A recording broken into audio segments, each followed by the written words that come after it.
Janvier 2026, à New York. Selon Fenwick, un rédacteur glisse 3 lignes dans un formulaire valable pour 82% des polices d'assurance responsabilité civile du monde. Elle dit une chose: si l'intelligence artificielle a touché ce dossier, l'assureur ne paye pas. Personne n'a vraiment lu la clause. Épisode Assurance IA, pourquoi les polices vous lâchent. Chapitre 1, le trou qui s'aligne. Des polices différentes, des exclusions qui ne se recoupent jamais, et le jour où il en faudrait une seule, aucune ne répond. Le formulaire s'appelle CG 40,470126. Il vient de Verisk, la société qui écrit les clauses standards reprises par la quasi-totalité du marché américain, et il a été mis en circulation en janvier 2026. Selon Fenwick, cette seule clause sert désormais de socle à 82% des polices mondiales de responsabilité civile des entreprises. Sur le papier, la logique semble raisonnable. L'assureur exclut les dommages liés à un contenu produit par une IA générative plutôt que de garantir un risque qu'il ne sait pas encore chiffrer. Le problème commence quand on regarde comment une entreprise s'assure réellement, avec plusieurs contrats qui se chevauchent sans jamais vraiment se recouper. Elle a une police de responsabilité civile générale, complétée par une garantie pour ses erreurs professionnelles, sans compter celle qui protège ses dirigeants, rarement écrite par la même compagnie, et rarement d'accord sur ce que veut dire « généré par une IA ». Posez ces contrats côte à côte sur le bureau d'un directeur juridique et vous obtenez autant de définitions différentes de la même technologie, dans des polices qui devraient pourtant se répondre le jour d'un même sinistre. Selon Bloomberg Law, le 6 juillet 2026, les assureurs empilent des exclusions qui ne se recoupent jamais exactement, et quand un même incident touche ces polices à la fois, chacune peut renvoyer la faute vers la voisine. Un trou dans une police, on peut vivre avec. 3 trous qui s'alignent au même endroit, il n'y a plus de filet du tout. Ce n'est pas une hypothèse d'avocat. La même source chiffre à 978% la hausse des plaintes liées à l'IA générative aux États-Unis entre 2021 et 2025. L'exclusion, d'ailleurs, n'est même pas obligatoire. Verisk propose 2 versions du formulaire, une pour la responsabilité civile générale et une autre pensée pour les activités technologiques, et chaque assureur choisit librement de les attacher ou non à ses contrats. Une entreprise peut donc être exclue chez son assureur de dommages, couverte chez son assureur professionnel, et ne jamais le savoir avant que les 2 dossiers ne se retrouvent sur le même sinistre. Le mot « générative » dans le texte prête déjà à débat. Couvre-t-il seulement les chatbots et les images de synthèse, ou aussi les modèles prédictifs qui tournent depuis des années sans que personne ne les ait jamais appelés IA générative?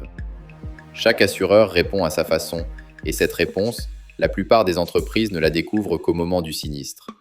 Le marché qui a écrit cette clause en janvier n'avait, à ce moment-là, presque aucun sinistre réel sur lequel s'appuyer pour la calibrer. Il a exclu d'abord, et il découvre le risque maintenant, sinistre après sinistre. Reste une question, simple à poser et difficile à trancher. Pourquoi un secteur qui sait très bien tarifer un incendie ou un accident de voiture se retrouve-t-il incapable de faire le même calcul pour l'IA? Chapitre 2, ce que l'assureur ne sait pas chiffrer. Un incendie touche une maison, seul, un soir donné. A l'inverse, un modèle défaillant peut frapper 1000 clients le même jour. L'assurance repose sur une idée simple, vieille de plusieurs siècles. On mutualise des risques indépendants. Le feu qui prend chez vous n'a, en principe, aucun lien avec celui qui prendrait chez votre voisin. Sur des millions de foyers, les sinistres se répartissent et l'assureur peut fixer un prix qui couvre la moyenne. Les statisticiens appellent ça la loi des grands nombres, le socle sur lequel repose toute l'industrie depuis ses débuts. C'est ce socle qui casse avec l'intelligence artificielle. Un même modèle de notation de crédit ou un même assistant conversationnel vendu à des milliers d'entreprises peut produire la même erreur chez tout le monde en même temps si le défaut loge dans le modèle lui-même et non dans un usage isolé. Ce n'est plus un risque indépendant qu'on mutualise, mais un risque corrélé, celui-là même que les manuels d'assurance classent parmi les plus difficiles à tarifer, aux côtés des catastrophes naturelles et des crises financières systémiques. Les réassureurs, ceux qui garantissent les assureurs eux-mêmes, appellent ça un risque d'accumulation, la même famille qu'un ouragan ou qu'un krach, où un seul événement touche des milliers de contrats en même temps. Ces catégories-là, les ouragans et les krachs, les réassureurs les suivent depuis des décennies, avec des modèles bâtis sur des générations entières de sinistres. Pour l'IA, ces modèles n'existent pas encore. Imaginez un outil de tri de candidatures vendu à des milliers d'entreprises. S'il écarte par erreur les candidatures d'un même groupe protégé par la loi, ce n'est pas 1000 sinistres indépendants qui arrivent sur le bureau de l'assureur. C'est un seul défaut, répercuté 1000 fois le même jour. aucun modèle actuariel construit sur un siècle de sinistres automobiles ou incendies ne sait, aujourd'hui, mettre un prix juste sur ce genre d'exposition. D'où le réflexe observé depuis janvier, exclure d'abord, tarifer plus tard, une fois que la sinistralité aura donné des données exploitables. Le secteur a déjà connu, une fois dans son histoire, un risque jugé à ce point impossible à chiffrer qu'aucune compagnie, seule ou groupée, n'a voulu le porter. Chapitre 3, 1957, le nucléaire. Quand un risque est trop gros pour une industrie entière de l'assurance, il faut un filet que personne n'a encore inventé. Et quelqu'un doit le construire. En 1957, les compagnies américaines d'électricité veulent construire des centrales nucléaires civiles. Elles se heurtent à un mur. Aucun assureur, seul ou en consortium, n'accepte de garantir l'accident nucléaire, le dommage potentiel dépassant largement ce qu'un marché privé peut absorber sans la moindre expérience statistique pour le chiffrer. Imaginez le conseil d'administration d'une compagnie d'électricité, plan de centrale déroulé sur la table, et pas un seul assureur autour de la pièce prêt à signer au bas de la police. Le Congrès américain vote alors le Price-Anderson Act, que les historiens du secteur présentent souvent comme le premier geste d'indemnisation fédérale d'une industrie civile privée. Selon les archives du Congrès relayées par l'association Public Citizen, la loi oblige chaque exploitant à réunir la couverture privée maximale disponible sur le marché, fixée à l'époque à 60 millions de dollars, obtenue en mutualisant les compagnies au sein d'un pool baptisé American Nuclear Insurers. Au-delà de ce plafond, la même loi engage l'État fédéral à indemniser lui-même jusqu'à 500 millions de dollars supplémentaires. Le Sénat, dans son rapport de l'époque, présente ce filet comme provisoire. 10 ans, le temps que l'industrie accumule assez d'expérience de sécurité pour que les assureurs fassent enfin leurs propres calculs. 69 ans plus tard, la loi est toujours en vigueur, reconduite à chaque échéance, parce que le risque nucléaire n'est jamais redevenu un risque que le marché privé accepte de porter seul. American Nuclear Insurers existe toujours aujourd'hui et assure encore les centrales civiles américaines en activité sur le même principe qu'en 1957. Le privé porte une première tranche, l'État porte tout le reste. Plusieurs conventions internationales sur la responsabilité nucléaire, signées dans les décennies qui suivent, reprennent la même architecture, une tranche privée d'abord, un filet public ensuite, au-delà d'un plafond fixé par la loi. L'histoire ne dit pas que l'intelligence artificielle produira un accident comparable à celui d'une centrale. Elle dit autre chose, plus étroit et plus vérifiable, qu'un risque jugé trop corrélé pour l'assurance privée ne se résout pas tout seul avec le temps, il se résout avec un filet construit exprès, où il reste un trou ouvert. Le marché de l'IA n'a pour l'instant ni l'un ni l'autre. Chapitre 4. Ceux qui découvrent le trou en premier. Une compagnie d'assurance japonaise poursuit un laboratoire d'IA. Et en Pennsylvanie, c'est l'assureur lui-même qui se retrouve sanctionné pour avoir utilisé la sienne.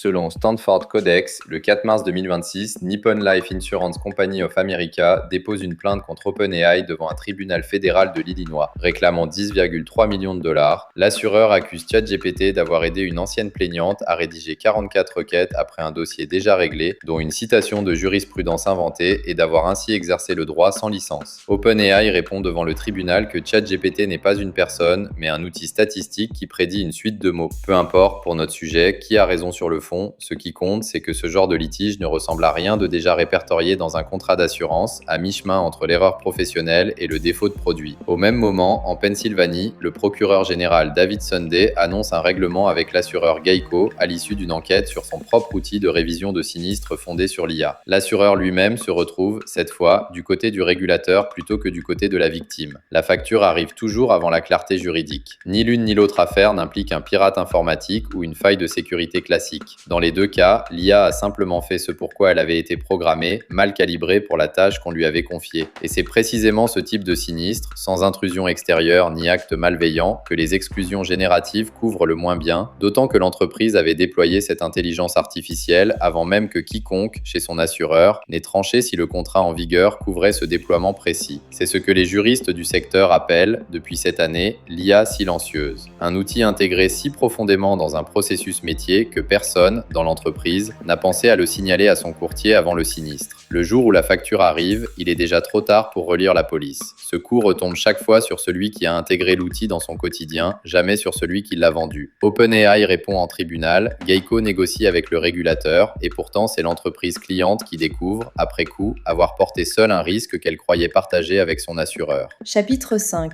La grille qui reste. Ce qu'un dirigeant peut vérifier avant l'incident et le pari que personne n'a encore tranché.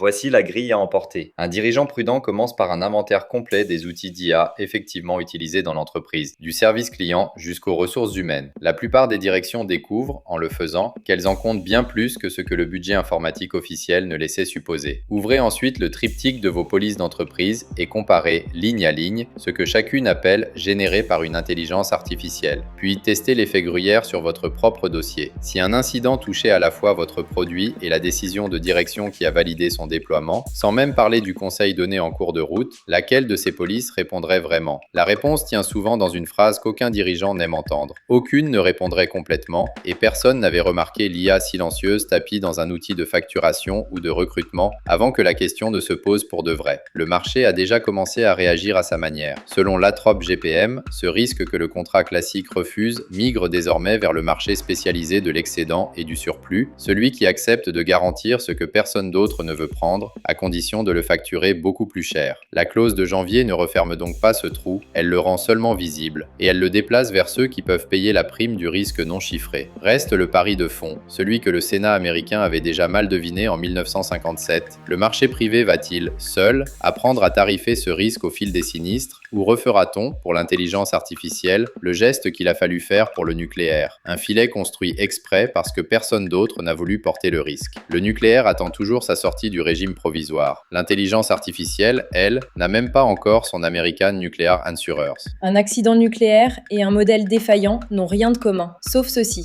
Aucun des deux ne se répartit sur assez d'épaules pour qu'un assureur seul veuille le porter. La prochaine fois que quelqu'un vous dira que votre intelligence artificielle est couverte, demandez-lui de vous montrer la ligne exacte du contrat. En ce moment, personne ne peut vous la montrer.